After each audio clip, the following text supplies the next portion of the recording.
pay attention, explore, kasi baka nandun na yung, ayan o, kasaganaan ito guys, parang everywhere na, ayan o, this is grabe.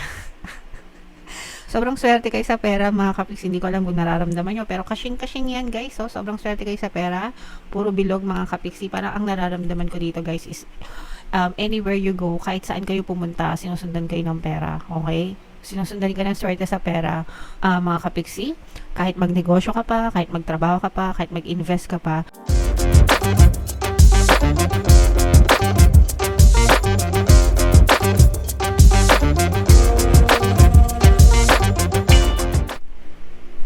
Hello guys, hello Cancer, welcome back to Pinoy Pixie Tarot. Ang pamagat ng episode natin for tonight is first half kapalaran para ngayong first half ng 2025. So January to June yan mga kapixie.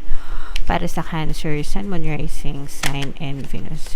Unahin natin tong deck na to mga kapixie. Tingnan natin yung mga mensahe sa inyo or yung mga paparating sa inyo ngayong first half ng January mga kapixie. So, this is both negative and positive. Unahin natin yung negative mga kapiksi kasi for some of you, may mga blessings, no? Pero may mga balakid sa blessings nyo. Kung mapapansin nyo, naka-reverse siya. Ganito yung itsura niya, guys, kapag ka naka-upright position. So, ito yung mga blessings na sinasabi. And para ma-attract natin yung mga blessings, guys, kailangan matuto tayong mag-appreciate ng mga blessings na yun. Kailangan palagi tayong grateful. Kailangan palagi tayong nasa receptive state, mga kapiksi. Pag sinabing receptive, ready to receive, okay? So, kapag palagi nating na-appreciate yung mga blessings natin, palagi tayo nagpapasalamat, mas nagiging mabilis or mas dumadami yung blessing sa buhay natin. Pero in your case mga kapiksi, maaaring nagkakaroon ng balakid or delay sa mga blessings nyo because may mga imbis na nasa energy kayo ng gratitude or appreciation, yung iba sa inyo pwedeng nagrereklamo, pwedeng nagwo-worry. Yun yung nagiging balakid guys sa mga blessings. So parang palaging naghahanap ng wala. Okay? Imbis na magpasalamat kung ano yung meron, palagi naghahanap ng wala, tapos kapag ka wala, nagrereklamo, no? So yun yung nagiging balakid nyo guys. So sa mga kapiksi natin na nakaka-resonate, if feeling nyo ang tumal-tumal ng pasok ng biyaya sa inyo, mga kapiksi, you have to learn to appreciate your blessings, what you have right now. And the more na ginagawa nyo yun guys, the more na mas mapapabilis yung pasok ng blessings or lalo pang mananagana yung mga blessings sa buhay nyo, mga kapiksi. And for some of you naman, this is manifestation guys. So, kailangan nyo lang mag-focus, no? Kasi kung meron kayong mga minamanifest for 2025 mga kapiksi as early as first half from January to June, maaaring may makakita kayo ng resulta or maaaring ma-push out sa physical reality nyo yung mga minamanifest nyo, yung mga desires nyo. You can manifest either positive or negative mga kapiksi, depende kung ano yung fino-focus ng attention mo.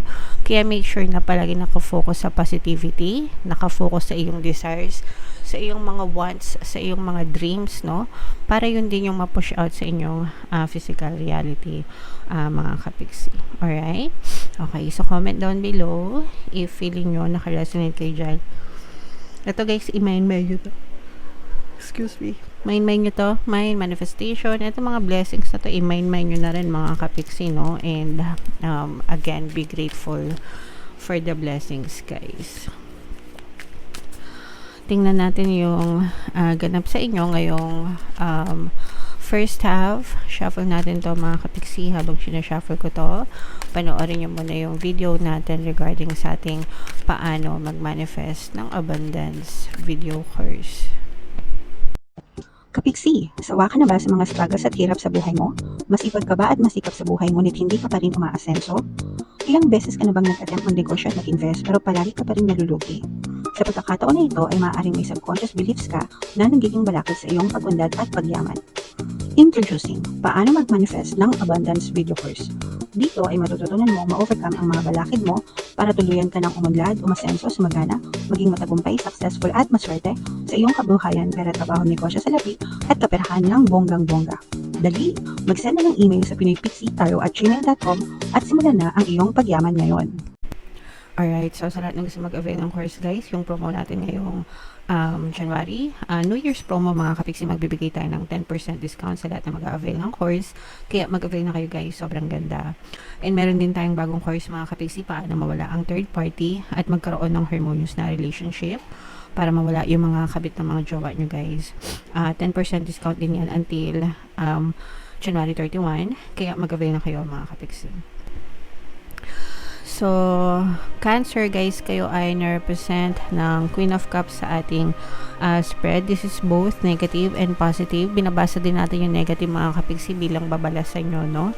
Para malaman nyo, para maiwasan nyo guys. So, for some of you guys, maaari kayo may maka-away, may makatalo, may makatampuhan dahil sa pera mga kapiksi, no? Or pwede rin na sa katrabaho mo or pwedeng anything na may kinalaman sa pera mga kapiksi. So, let's say for example, baka meron kayong kaibigan na mangungutang sa inyo, tapos hindi kayo binayaran, it's either hindi kayo babayaran or tatakasan kayo, tapos magiging cold yung inyong relationship mga kapiksi para magkakalamigan kayo. Guys, okay? Parang bibigyan kanya ng cold treatment o kaya naman pwedeng i-block ka nito. Kumbaga, sila pa yung may gana na mam-block sa'yo despite ng pagtulong nyo sa kanila. Guys, okay? So, may mga ganong klaseng gusot na pwede kayong ma-experience and pwedeng matakbuhan ka ng malaking pera, guys, no? Kaya, make sure, mga kapiksi, pagdating sa pagpapautang or pagpapahiram ng pera, ito naman guys, no, depende na yan sa inyo kasi wala namang masamang tumulong, walang masamang magpautang. Pero kailangan nagsiset din kayo ng boundaries and you protect yourself, no? Pinoprotektahan mo rin yung sarili mo kasi unang-una, pinaghirapan mo yon, pinagtrabahuhan mo yon, di ba? Although naintindihan natin sila na may pangangailangan sila kaya sila lumapit, pero kumbaga mag-set ka ng limit na okay, pahiramin kita pero hanggang ganito lang, yung mga ganon, yung tipong hindi, kahit hindi niya mabayaran or hindi niya mabalik sa'yo, hindi masisira yung pagkakaibigan niyo kasi for some, may mga ganong instance na nasisira yung relasyon dahil sa pera, and for some of you, pwede nyo ma-experience yan guys ngayong 2025. Kaya maging mapanuri guys, no? Sa pagpapahiram ng pera. Again, walang masama magpahiram, pero make sure na you set boundaries mga kapiksi. Protektahan, bigyan mo sila, tulungan mo sila, but at the same time, protektahan mo rin yung sarili mo. So, kailangan balance lang din. Okay? Now, on the good side naman guys, meron ditong presence ng earth sign energy. Ang focus ng energy nyo guys is pagpapalago ng inyong kaperahan, no? Yung iba sa inyo parang dati kinakaya mo lahat, ngayon parang hihingi ka na ng tulong sa ibang tao para parang mas na-appreciate mo na yung concept ng teamwork, no? 'Di ba kaya nga sabi nila two heads are better than one, pero more heads are better than two, 'di ba? Ibig sabihin, the more the merrier. Kumbaga parang mas na-appreciate mo na yung tulong ng iba and mas willing ka na makipag collaborate sa iba or makitulong sa iba, ganyan, para mas lalong mapabilis or mas lalong malayo yung maabot mo pagdating sa kabuhayan mo mga kapiksi. So parang bibigyan ka ng chance ngayon ni universe to work with other people pagdating sa kaperahan para mas lalo pang lumaganap or lumago yung inyong money aspetong kaperahan mga kapiksi. For some of you, marami kayong natutunan nung past guys, no? Especially nung 2024 when it comes to dealing with money and to dealing with people, and gagamitin mo siyang basehan right now, kumbaga para magiging reference mo siya para maiwasan mo na yung mga pagkakamali na yun and i-highlight mo kung ano yung mga best practices mo ng 2024 mga kapiksi. So maganda yung daloy ng kaperahan sa inyo guys ngayong 2025. So imayin mo, ayan, this is abundance of money mga kapiksi. You have to listen to your intuition guys.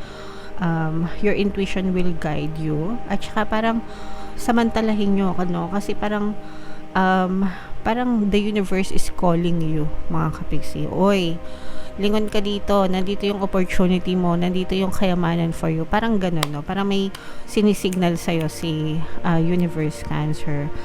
Kapag naisip mo yun, kapag naramdaman mo yun, pay attention, explore, kasi baka nandun na yung, ayan, no, kasaganaan ito, guys. Parang everywhere na, ayan, no, this is grabe. Sobrang swerte kayo sa pera, mga kapiks. Hindi ko alam kung nararamdaman nyo, pero kasing-kasing yan, guys. So, sobrang swerte kayo sa pera.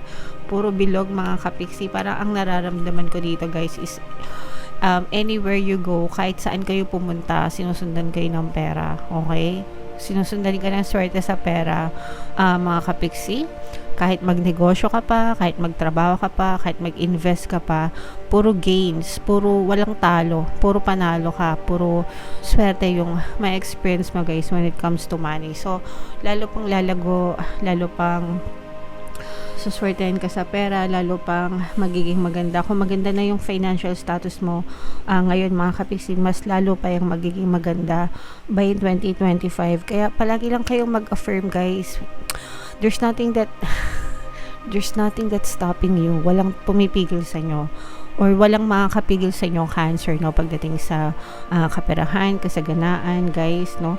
Itong sinasabi natin ng mga biyaya, mga kapiksi, this is true, no, and kailangan mo lang talaga na i-appreciate yung mga meron ka ngayon para hindi ma-block yung blessings sa buhay nyo, kasi talagang no, talagang kumikinang, guys, no. So, learn to appreciate more, iwasan magreklamo, iwasan ma-stress, mga kapiksi, at talagang magiging maganda talaga yung daloy ng swerte sa inyo. So, mag-affirm lang kayo, guys. Money, money, come to me. Palagi ako may pera, palagi ako nagkakapera. Kung hindi kayo marunong mag-affirm, guys, nasa mga pampaswerte subliminals ko na yung mga affirmations, no, dahil tayo ang queen of affirmations. Dahil sobrang positive talaga yung mga resulta ng subliminals natin. Kaya pakinggan nyo na lang, no, wala na kayong gagawin, pakinggan nyo na lang. May mga affirmations na yon, and it will definitely help you. Okay? So, lahat ito, guys, swerte sa pera, swerte sa trabaho, swerte sa negosyo, swerte sa lahat ng bagay. I-mind nyo na yan, guys, lahat sa comment section, and comment down below if feeling nyo naka-resonate kayo. So, tingnan natin, guys, kung ano yung additional message for you, no? Bunot lang tayo ng isa dito, mga kapiksi. May outer, ayan, guys, pakinggan nyo mabuti. My outer experiences are a reflection of my internal condition. Okay? So, ito yung palagi kong ina-explain sa inyo na napupush out sa physical reality nyo kung ano yung dumadaloy sa kalooban nyo, sa kaisipan nyo, sa emosyon nyo, no? Whatever you think about, whatever your belief systems are, napupush out yan sa inyong physical reality. Yan yung nagiging experience nyo. So, kung iniisip nyo na malas kayo, no, naniniwala kayo na malas kayo, definitely, ang experiences nyo is kamalasan, kahirapan, okay? Pero, if you program yourself to be lucky, no, swerte ako sa lahat ng aspeto ng buhay ko, and if you believe that, you condition yourself with that belief, yun din yung ma-experience nyo sa physical reality nyo, mga kapiksi. Okay? Kaya natin sinasabihan kayo na think positive, mga kapiksi, para yun yung makondisyon nyo internally, and yun yung ma-experience nyo sa inyong physical reality. Okay? Hindi natin kayo sinasabihan na mag-think positive para lang ma-motivate kayo. Hindi ganun, guys.